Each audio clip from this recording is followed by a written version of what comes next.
సీతమ్మ కోసం హనుమంతుడు లంకానగరమంతా ఒక భవంతి నుండి మరొక భవంతిలోకి ప్రవేశిస్తూ అన్వేషిస్తూ ఉన్నాడు. అలా సంచరిస్తూ హనుమంతుడు అనేక విలాస మందిరాలను చూశాడు.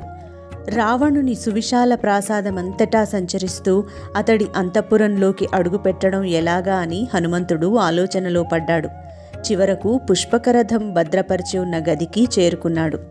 ఈ రథాన్ని మొదట బ్రహ్మదేవుడి కోసం విశ్వకర్మ నిర్మించాడు. కేవలం చోదకుని మానసిక సూచనలకు అనుగుణంగా అది గగనతలంలో విహరించగల శక్తి గలది.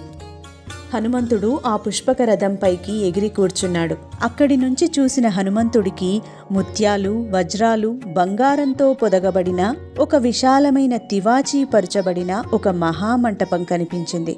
ఆ మంటపం యొక్క మెట్లు రత్నాలతో నిర్మితమై ఉన్నాయి. అక్కడి దీపాల నుంచి వెలువడుతున్న కాంతి రత్నమాణిక్యాలపై